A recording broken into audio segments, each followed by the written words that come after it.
হাতছিপের শিকারীদের জন্য নিয়ে এলাম একটি নতুন পুকুরের সন্ধান। দত্তপুকুর পাচুরিয়া ব্রিজের পাশে এই পুকুরটি খুলতে চলেছে 28 তারিখ থেকে। তারই বিস্তারিত তথ্য তুলে ধরছি।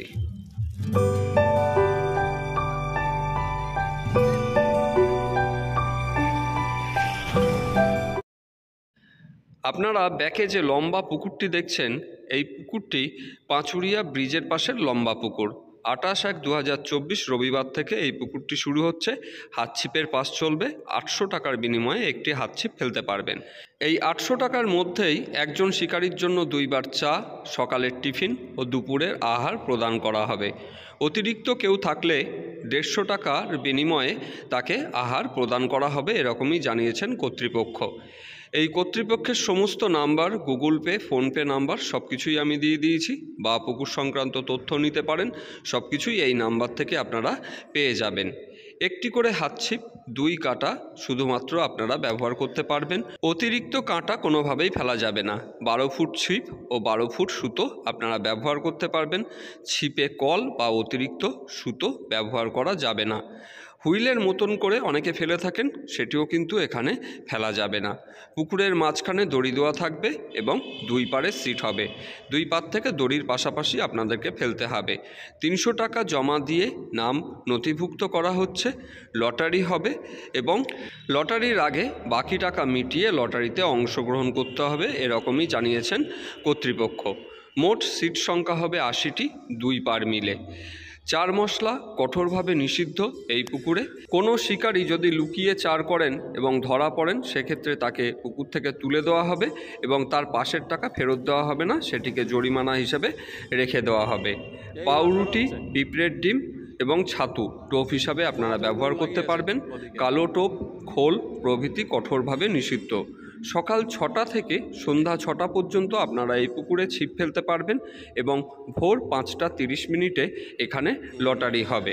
মদ্যপান ও অশ্লীল ব্যবহার কঠোরভাবে নিষিদ্ধ এই পুকুরে, এরকমই জানিয়েছেন কর্তৃপক্ষ। পুকুরটি লম্বা এবং সরু, কিন্তু পুকুরে যথেষ্ট পরিমাণে মাছ আছে। পুকুরে ছোট থেকে 1.5-2 কেজি পর্যন্ত মাছ আছে। এছাড়া এখানে রুই, কাতলা, মৃগেল, মনোপিয়া, বাটা, রূপচাঁদা প্রভৃতি মাছ আছে। এই পুকুরে 1.5 টনের উপরে মাছ আছে, এরকমই দাবি করেছেন কর্তৃপক্ষ। পুকুরে মাছ আছে কিনা জেনে তবেই সিট বুক করবেন, এরকমও দাবি করেছেন কর্তৃপক্ষ। প্রয়োজনে পুকুরে আসুন, পুকুরে এসে দেখে বুঝে সিদ্ধান্ত নেবেন এবং জাল ফেলে মাছ উনি দেখিয়ে দিতে পারেন, এরকমও দাবি করেছেন। আজ আমার সামনে এই পুকুরে জাল ফেলা হয়। আমরা 4 ক্ষেপ জাল ফেলি, তার মধ্যে 1 ক্ষেপ ঠিক ছিল না, কিন্তু বাকি 2 ক্ষেপে যে মাছ এসছে তার পুরোটাই তুলে ধরেছি। কিন্তু আমার সামনে এই পুকুরে কোনো খাবার না দিয়েই জাল ফেলা হয়েছিল। জালে যে মাছগুলো এসেছিলো আমি সবটাই আপনাদের সামনে তুলে ধরেছি। আপনারা তাহলেই বুঝতে পারবেন মাছের আকার, আকৃতি এবং তাদের চেহারাগত সব কিছুই। মাছ না খেলে কোনো টাকা ফেরত দেওয়া হবে না, এরকমই জানিয়েছেন কর্তৃপক্ষ। অতএব প্রত্যেক শিকারীর কাছে অনুরোধ, আপনারা জেনে বুঝে দেখে তবেই সিদ্ধান্ত নেবেন। জলের গভীরতা 12 থেকে 13 ফুটের মতো হতে পারে এবং পুকুরের পরিচর্যার কাজ চলছে বর্তমানে।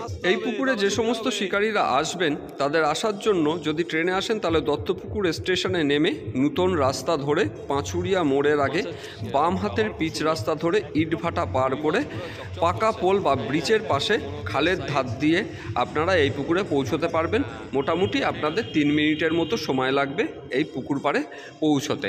আর যে সমস্ত শিকারীরা গোলাবাড়ি হয়ে আসবেন, তাহলে গোলাবাড়ি দাদার মোড় থেকে আপনারা অটো অথবা অন্যান্য যান ধরে আপনাদেরকে পাচুরিয়া মোড় পার করে ব্যাকের মুখ থেকে ডান হাতের যে পিচ রাস্তা চলে গেছে, সেই পিচ রাস্তা দিয়ে আপনারা পাকা পোল পৌঁছতে পারবেন এবং পাকা পোলের ডান হাতে যে খালের ধার দিয়ে রাস্তা যাচ্ছে, সেই রাস্তা ধরে 3 মিনিটের মতো হাঁটলেই আপনারা এই পুকুরে পৌঁছতে পারবেন। এই পুকুর পরিচালনার দায়িত্বে যিনি রয়েছেন মসিয়াদ্দা, এই মসিয়াদ্দা নিজেও একজন শিকারী। উনি এই পুকুর সম্পর্কে বা এই পাশ সম্পর্কে নিজের মতামত জ্ঞাপন করেছেন, সেগুলি আমি এই ভিডিওর শেষের অংশে তুলে ধরেছি।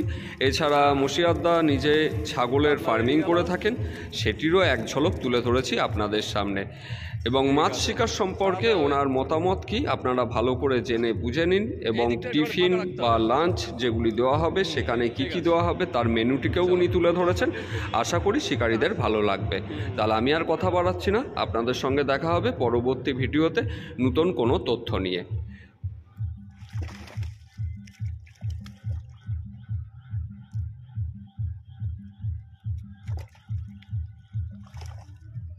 মৃগেল, হ্যাঁ ছেড়ে দাও, এখানে নিচে পড়ুক।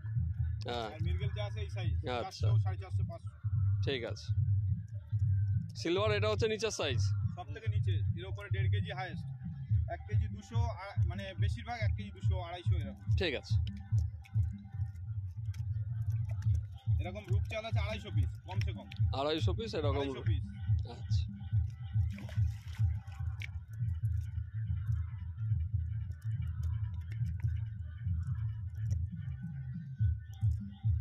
এরকম ভাবে রূপচাঁদ ধর, রূপচাঁদ দেখা, যা দেখার ও দেখে বুঝে গেছে।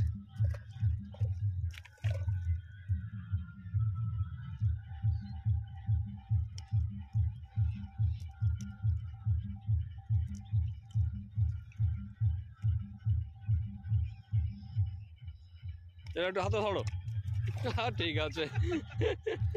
আচ্ছা, এর আগে আমরা যে পুকুরে গিয়েছিলাম, কিন্তু পুকুরের পাশে পিকনিক স্পট হওয়ার কারণে প্রচণ্ড নয়েজ, ওখানে কোনো কথা আমরা বলতেও পারিনি বা তুলতেও পারিনি, যেই কারণে আমরা দাদার বাড়িতে চলে এসেছি, মশিয়ার ভাইয়ের বাড়িতে। তা দাদা, আপনি যে পুকুরটা চালাবেন, তাই পুকুরটাতে মোটা, আমরা দুই ভাই। আচ্ছা আপনারা দুই ভাই। আচ্ছা, তো আপনারা যে পুকুরটা চালাচ্ছেন, এই পুকুরে আপনারা কি ধরনের চিন্তা ভাবনা রেখেছেন সেটা যদি একটু বলেন। দেখুন, আমরা প্রথম থেকে চিন্তা ভাবনা রেখেছি, এখন যে বর্তমানে আপনারা মাছ নিশ্চয়ই আপনারা দেখিয়েছি, আপনি দেখে বুঝতে পেরেছেন। আমরা প্রথমে ভেবেছিলাম এখানটা হুইল করব, কিন্তু পুকুরটা সরু হওয়ার কারণে, সরু লম্বা, হ্যাঁ অনেকটা লম্বা কিন্তু সরু, ওখানে হুইল করব না, হাত ছিপ করব।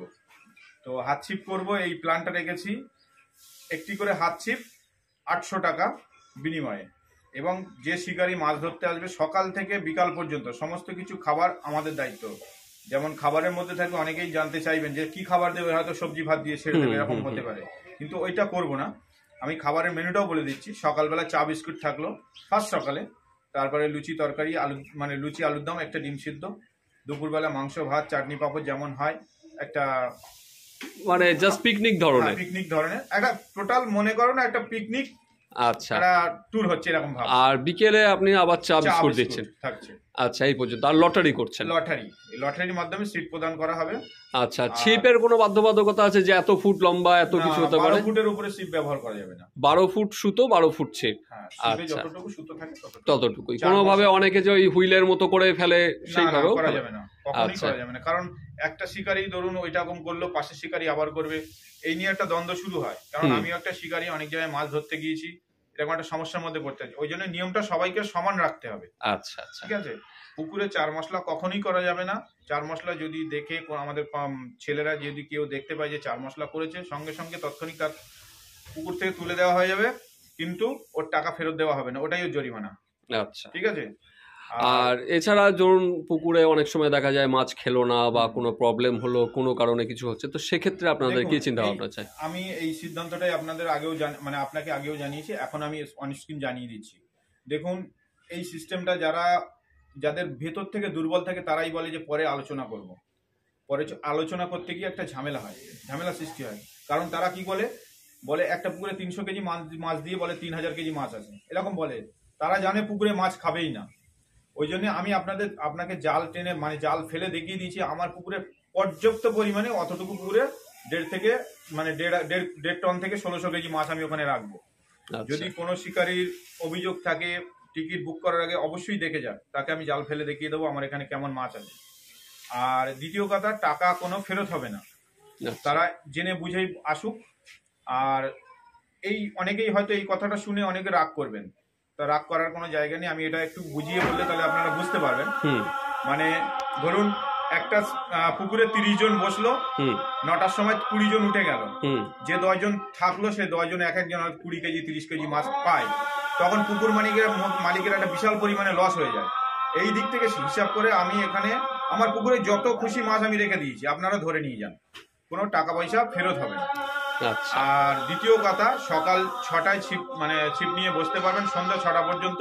5:30টায় আমি লটারি করব, পুরো লটারি সিস্টেমের মাধ্যমে চলবে। প্রথম দিন হবে, কোনো চার মশলা করা যাবে না। এছাড়া কালো টোপ আর যত সময় বলেছেন খোল জাতীয় কিছু পুকুরে ফেলা যাবে না, ব্যবহার করা যাবে না। আচ্ছা, মদ্যপান কঠোরভাবে নিষিদ্ধ, কারণ এখানে আমার বাবা মা ভাই বোন সবাই থাকবে, গ্রামবাসীরা থাকবে। হ্যাঁ, অশ্লীল ব্যবহার করা যাবে না। আর লাস্ট কথা হলো, আপনারা সবাই শিকারী যারা ভাইরা, আমিও একটা শিকারী, সবাই মাছ ধরতে আসুন, ইনশাআল্লাহ সবাই মাছ পাবেন। আমার যতটা ধারণা এখানে আমি পর্যাপ্ত পরিমাণে মাছ দিয়ে রেখেছি। আর দ্বিতীয় কথা, প্রত্যেক মানুষের তো একটা পিকনিক করার একটা আনন্দ করতে চায়, আমি সেটা পিকনিকের মজাটা খাওয়ার মাধ্যমে সবকে দিয়ে দেবো। আচ্ছা, মানে একটা পুকুরে গিয়ে সারাদিন কেউ মুড়ি খায়, কেউ বিস্কুট খায়, সারাদিন না খেয়ে থাকে, সন্ধ্যার শেষে সে বলতে পারবে না যে আমি এখান থেকে। আচ্ছা, আর একটা প্রশ্ন আমার যেটা ছিল, সিট পিছু একটা করে কি জলের বোতল দেওয়ার ব্যবস্থা করছেন? অবশ্যই, জল তো থাকবেই। সেটা কতটা, 2 লিটার না 1 লিটার? আমাদের ওখানে পর্যাপ্ত পরিমাণে জল থাকবে, যে একটা করে। এবারে দেখুন অতটা সিটে সবাইকে 2 লিটার, এবার দেখেছেন মাঠের মধ্যে জল বয়ে যাওয়ার নিয়ে যাওয়াটা অসুবিধা। আমরা বড় জার রেখে দেবো, যে যার মতো কেনা জলই ভরে নেবে। আচ্ছা, মানে বোতল নিয়ে এসে তারা নিজেরা ভরে নিলে কোনো অসুবিধা নেই। আচ্ছা, ধরুন আপনারা যে এই খাবার বা যেটা দিচ্ছেন সেটা একজনের জন্য, তাই তো? একজনের। এবং সঙ্গে যদি কেউ আসে সেক্ষেত্রে সেটা আমরা ডিসিশন নিয়েছি 200 টাকা এক্সট্রা, 200 টাকা না, ওটা 150 টাকায় করি। আচ্ছা, 150 টাকা। 150 টাকায় করলে যথেষ্ট তার খাবার দেওয়া যাবে, মাংস ভাত হাবি জাবি যত। মানে সঙ্গে যদি কেউ থাকে তাহলে সেই হিসাবে 150 টাকা এক্সট্রা দিলে তাদের মিলটা সম্পূর্ণ প্রোভাইড করা হবে। আচ্ছা, তাহলে আপনারা সম্পূর্ণটাই বুঝতে পারলেন যে পুকুর সম্পর্কে। দাদা নিজেও একজন শিকারী, এছাড়া দাদার একটি গোট ফার্ম আছে, আমি দেখলাম। আপনাদেরকে এক ঝলক একটু দেখিয়েও নেই, আশা করি আপনাদের ভালোও লাগবে। আর অনেকের ছাগলের শখও থেকে থাকে, তাহলে সেক্ষেত্রে আপনারা দাদার সঙ্গে যোগাযোগও করতে পারেন। তাহলে চলুন একটু গোট ফার্মটা ঘুরে দেখে নিই। এই যে দাদার গোটারি ফার্ম, এখন খাবার দেওয়ার পর্ব চলছে। দাদার বিভিন্ন প্রজাতির ছাগল রয়েছে এখানে।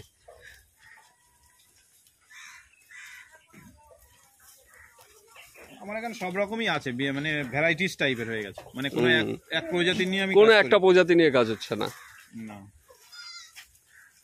এখানে ব্রিডিং থেকে শুরু করে সবকিছুই হচ্ছে। আমার এখান থেকে প্রোডাকশন হচ্ছে বাচ্চা। আচ্ছা আচ্ছা, এই বাচ্চা যেগুলো সবগুলো এখানকারই হোম প্রোডাকশন? Home production. এখন বর্তমানে প্রায় 30টা বাচ্চা হয়েছে এবারে। আচ্ছা, আর এই ঘাস সবকিছু নিজে জমি করে চাষ করা? মানে এসব আমাদের ইন্ডিয়ান ঘাস একটাও না, কিন্তু সব বিদেশি ঘাস। আচ্ছা, জার্মান, মানে অস্ট্রেলিয়ান, তারপর আপনার ভিয়েতনামি। কিছুদিন আগে আমি ঘাস নিয়েছি আমেরিকান গুয়াতেমালা থেকে। গুয়াতেমালা যে রাজ্যটা আছে ওখান থেকে।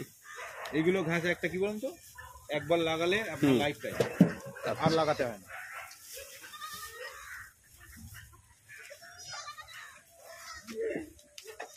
কাছে যাবেন না, মার্কেটিং করতে। আচ্ছা। খেয়াল রাখবেন।